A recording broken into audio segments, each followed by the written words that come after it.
All right. Good morning. I'll give you the injury updates here and then open it up to your questions. So TB, Max Harrison, and DeMar will all be ruled out for the game. DeMar will practice in a limited fashion today, but will not play in the game. Ty will work out today. We'll take a good look at him, Ty Johnson that is, and see where he's at as it relates to his status for the game. So we won't know until we get through that process. Prater, Josh Palmer will not practice, both listed as questionable. And then Shaq will be limited. Shaq Thompson will be limited and listed as questionable as well. So with that, I'll open up to your questions. Sean, with Ty Johnson, by working him out, does that mean he'll practice or does that mean off to the side? More than likely he'll practice, but we'll start with the kind of the individual drills that lead into practice. What do you need to see from Shaq for him to be ready to go? He should be good. He's dealing with some bumps and bruises and a little bit of a neck that he's been dealing with for the last couple of weeks. So nothing really of a setback, just managing his practice today. And then Palmer, just with him not practicing all week, what leaves the door open for him, I guess? Is there anything that can happen tomorrow? Is it just feeling better on Sure. him? No, just see how he does. He's dealing with that foot situation. So we'll see how he does. And then if he can't go, how do you feel? I know a couple weeks ago we talked about the changing in who was up, who was down in the wide receiver room. How confident are you in that group if he can't go? Yeah, extremely confident. Those guys have had a good week of practice, and they'll be ready. I know Keon played last week. Where do things stand with him, and what kind of week of practice has he had? Yeah, when I said those guys, he's one of them. He's had a good week of practice, good week of prep. We'll keep taking it one day at a time as we head into game time here. Sean, kind of going off that too, that receiver room, you have a guy like Gabe. We've asked you a lot this week about how much that playoff experience matters, but a guy like Gabe who also has played well in these kind of situations for you in years past, just how important is he to that room and this offense? Yeah, steady hand, no pun intended, wide receiver room. Are you laughing at that, Elaine? Hey, he's a veteran, so he's been there and done it. Played a lot of football, has that experience, whether it's games overall, playoff games. He's been a steady leader for us and a guy that's trusted in the building. Hey, Sean, for Brandon Cooks to have arrived in Week 13 and for him to be in the type of role that he is for you now, what has that evolution kind of been like since he came in to where he is right now? Good addition, and not just physically, but also his presence. He's been around the league for quite some time, and he's got great experience, yet at the same time, great energy.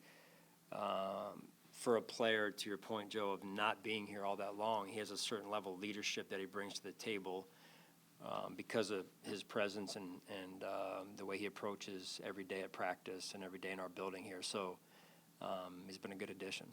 Coach, how has... Sorry, one more time. I was just going to say, is Dalton Kincaid going to have any sort of designation heading into the game? Don't believe so. We'll see how today goes. Coach, how has Fedarian Mathis and Larry Ogunjobi has been an impact for you in the interior there? Yeah, both new to our team. Both have done a good job. Larry's more of the veteran, right, and compared to Phil in this case, although Phil's been in the league about 4 years, I believe, give or take 3 or 4 years. Was in Washington and then I think with the Jets, and so it's good to have them both here, and they both have helped us this year. So that's been good to see, and I think both of them are moving in the right direction here. I know your team has a lot of guys with playoff experience, but for the rookies who this may be their first playoff experience or other players who this may be their first playoff experience, what's been the message to them this week about what they're about to experience? Yeah, just consistency overall, right? Not making it too big, but at the same time, them understanding this is grown man football, and when you get from the regular preseason to regular season, it takes and kind of ratchets up a notch. In the same way, when you go from regular season to playoffs, it ratchets up another notch. So just them understanding that, and that their process has to be on point so that they're not surprised by that come game time. Sean, I know you said Ed was moving in the right direction. Not to put anything definitive on it, but should you advance, is the light being left on for him to return to practice next week? I would say potentially, but I don't want to commit to it yet. There's just a lot of things that need to happen between now and then. And to be honest with you, I'm not up to speed on all what those boxes are that need to get checked, but there's a number of them. So it's not out of the question. I think the best thing to say is we'll see. Coach, how Sean. much, ladies? Sean, I was pulling the offensive line, but I was curious your perspective. Do you have a favorite James Cook run from the regular season? There was, I think, Cleveland, Carolina, two good runs that stand out. There's also some runs that he didn't take it to the house where he lowered his shoulder on somebody on the sideline, which I also appreciate. So some of those are my favorites, yeah. Coach, how much does playoff experience can be used to an advantage, especially in situational moments?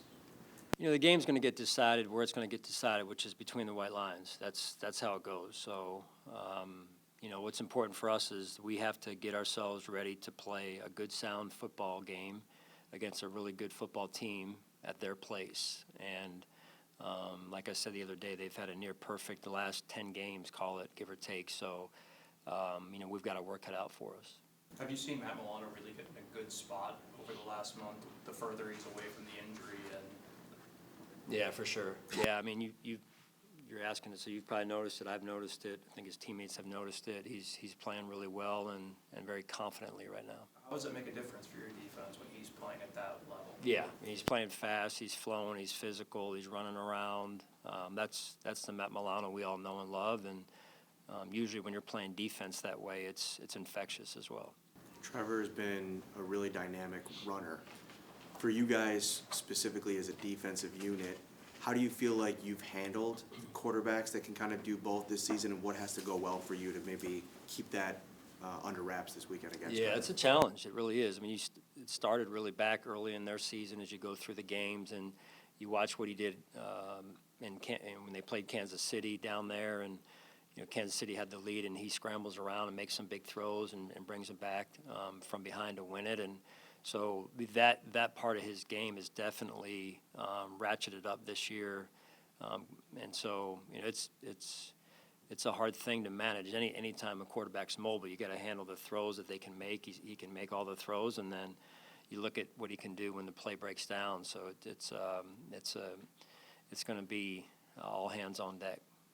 The idea on having two kickers active on Sunday, I'm sure it's probably something you guys have thought about with this week in particular, but what are the stresses, because the active spots are so hard to come by, and we need them everywhere, but also potentially not having a kicker? What's kind of the give and take there? In terms of having two on the active Like, or none? As insurance, like, because Prater, if he re-aggravates at some point Yeah. during the game, it's an Yeah. insurance policy. So Yeah. what can take of that? No, I know you're spot on. It's there's a delicate balance there, and you wish you had enough spots. You know, we've got probably like everybody, you got positions where you're concerned that a player can make it through. We've got some guys coming off of injury that are playing their first game this weekend for us, and unfortunately, there's just not enough extra spots to go around to add insurance to the positions the multiple positions you'd like to. So we've got to trust. And then the backup has to be ready if there is a backup, in this case, as you said, at the kicker position. Quan could potentially be one of those guys, been out of the mix the last couple of weeks. Those guys behind him played pretty well. What's the balancing act as a coach as you're making that decision? Somebody might be dealing with an injury, but you know what he gives you and the experience that he has. Yeah, it's funny. You know, we've been through this before, and the guys, they all want to play. They always want to play, but in particular, they all want to play in the playoffs. And so you have to figure out what they can do, what's functional level in order to function and do the job at the level we need them to do it at. And if if they can't do that, then it's, you know, you're going to have to make a hard decision. And so that's been some of the conversations we have during the week this week of the multiple positions where we have some of that going on. Sean, does anyone else have one? Okay. I don't know how much the media award is on your radar, but Tre'Davious won yesterday for his relations with all of us and his candidness throughout the season. I was just curious, like, on his demeanor since he's been back, how much do you see him kind of, I don't know, where is he right now just since he's come back and been through some adversity?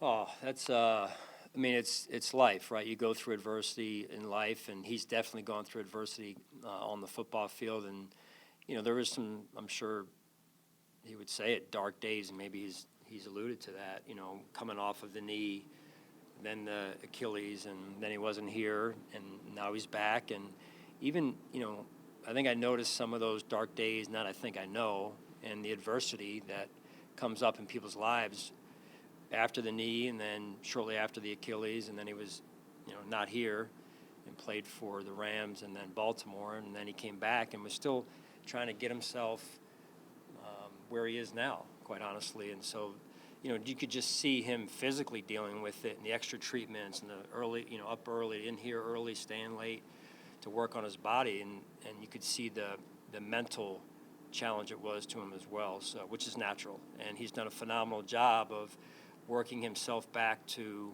where he's been the last, call it 2 months now. And only a guy like that with that type of mental toughness and commitment can do that.